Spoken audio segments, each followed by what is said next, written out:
But let's welcome in Heather Dinich. We need some help to help us. Yes. The Queen Bee in the building. She is here. She was Mrs. Incredible for Halloween. That's correct. That checks out. That tracks. Heather, I thought you were supposed to dress up as somebody that you're not already as Halloween. Checks in the mail, my friend. Crushed it. Okay, so you're gonna help us out. We're gonna play a game where we are. Let's see here. I guess you're pupils in this situation. You're gonna throw out a blind resume. We're going to guess as to which team you're referring to. We haven't seen these. There are only going to be 3 of them. Obviously, there are probably 15 teams that feel like they have a shot at the college football playoff. So, Heather, you're going to give us a blind resume. We're going to go from there. Oh, gosh. Okay, so this one is fun because there's probably going to be a 2-loss team in the college football playoff, so I wanted to hit you with that. These are not currently top 10 AP teams. Whoa. But look at this. The committee would love these strength of schedules. Yeah. Strength of record is really good. If you look at the team on the left, probably better than people think, but they've both got a bad loss. Interesting. Okay, 2 losses for each one. Whoever's on the left, not being a top 10 team with a top 5 strength of record, strength of schedule, and FPI is crazy. Don't know who that could be, though. Are we okay? I'm going to guess that's Alabama.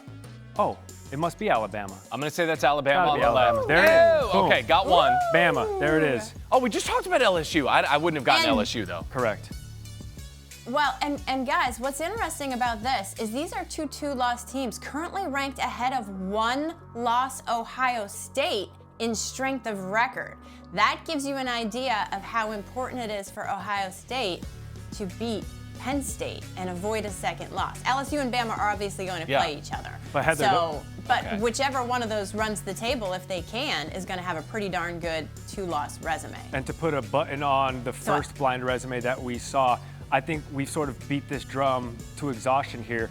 The 2 losses, that'll get you in. But if you lose 3 games, no matter the strength of schedule, strength of record, or FPI, you might as well count yourself out, right? If you get a 3rd loss in the regular season, that's not a conference championship loss. Well, as we sit here today, it feels like 2 losses is the bar because at some point you've got to beat a good team on your resume, right?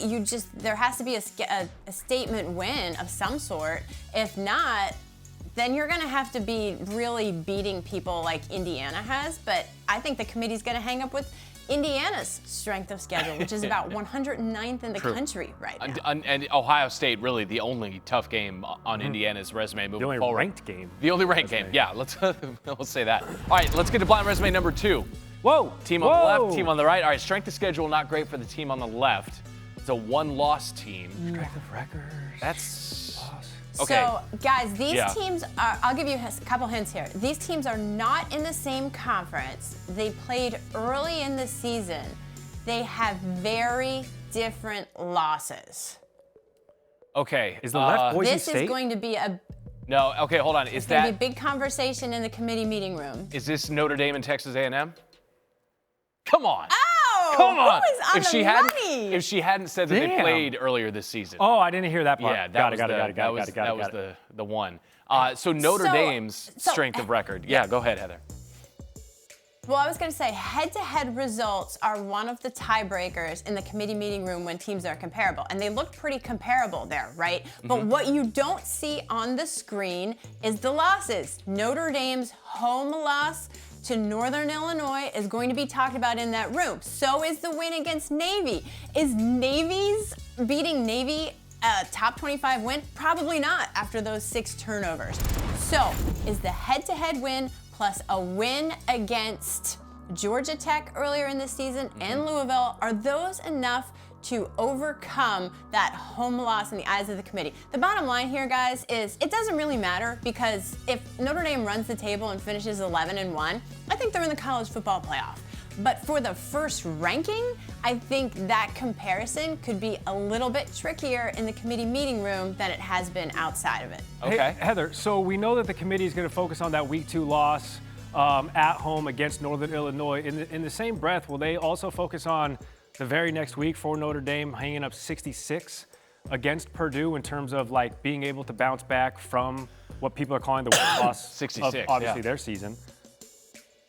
Yes, I mean, there are football people in the room who see that offensive coordinator Mike Denbrock is getting Riley Leonard to throw the ball downfield, particularly against Navy. We saw more explosive plays. They are playing better. There's no question about it. But what the committee does is evaluate the entire body of work. That loss to NIU doesn't go away. It's still there, and it's still a part of the conversation. A 4-4 Northern Illinois team. All right, blind resume number 3. Oh, we got 3 of them.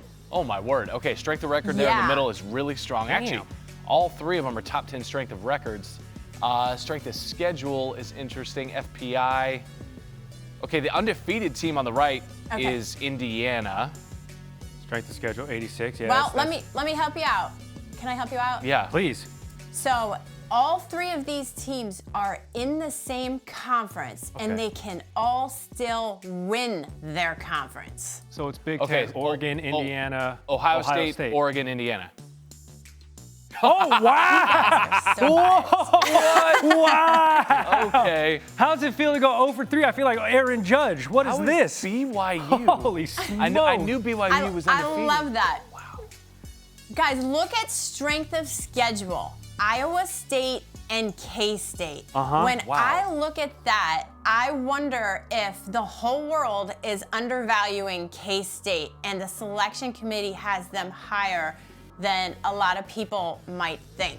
Now, remember, there's a head-to-head loss there. K-State lost to BYU, okay? K-State and Iowa State still play each other at the end of the regular season. But all 3 of those teams can still win their league, and all 3 of them have impressive resumes right now. So it's a fascinating conference, but I will be interested to see what they do with K-State. Yeah, definitely. All right, Heather, so we just took a look at the goings-on at the top of the Big 12. Let's take a look at a snapshot of what the bracket would look like today if the playoffs started today. And you just mentioned BYU, who is at the top of that Big 12 conference. So in doing so, they would, of course, get that first-round bye. What else do you notice in this first iteration of a bracket if the playoffs were to start today, Heather? I'm seeing 4 Big 10, 4 SEC, and then they spread the rock kind of equally at that point afterward.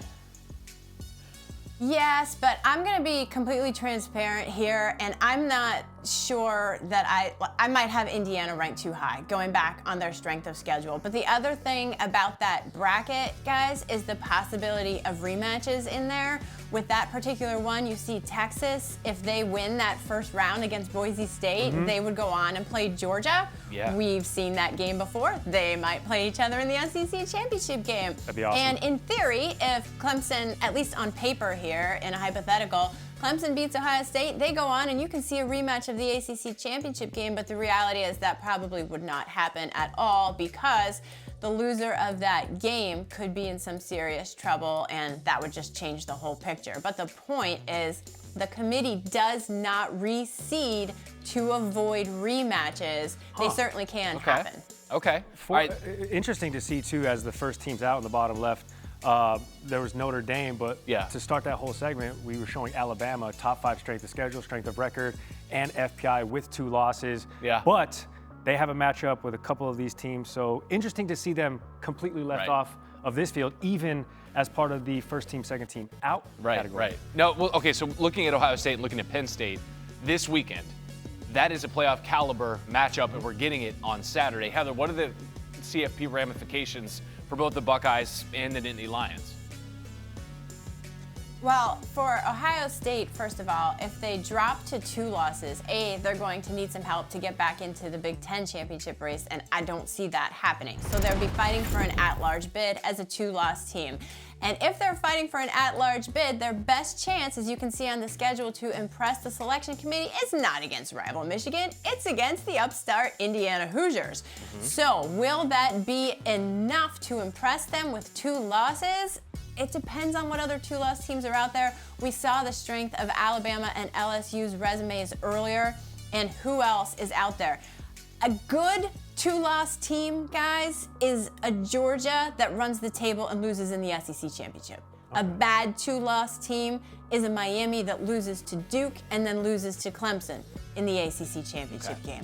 There's a difference. As for Penn State, real quick, people think, oh, they have 1 loss. If they lose to Ohio State, they're fine.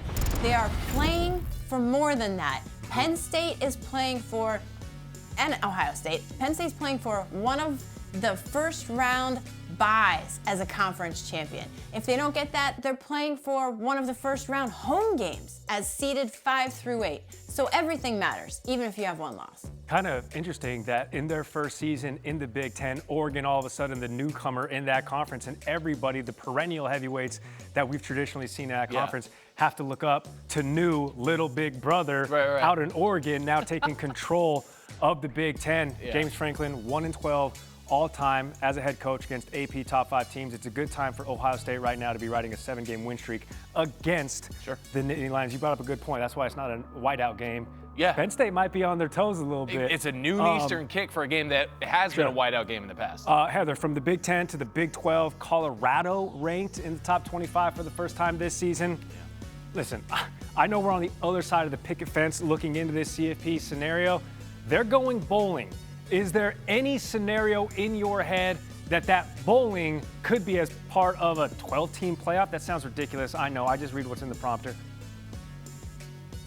Well, here's the thing. Any team that has a chance to win its conference has a chance at the college football playoff because it's the 5 highest-ranked conference champions.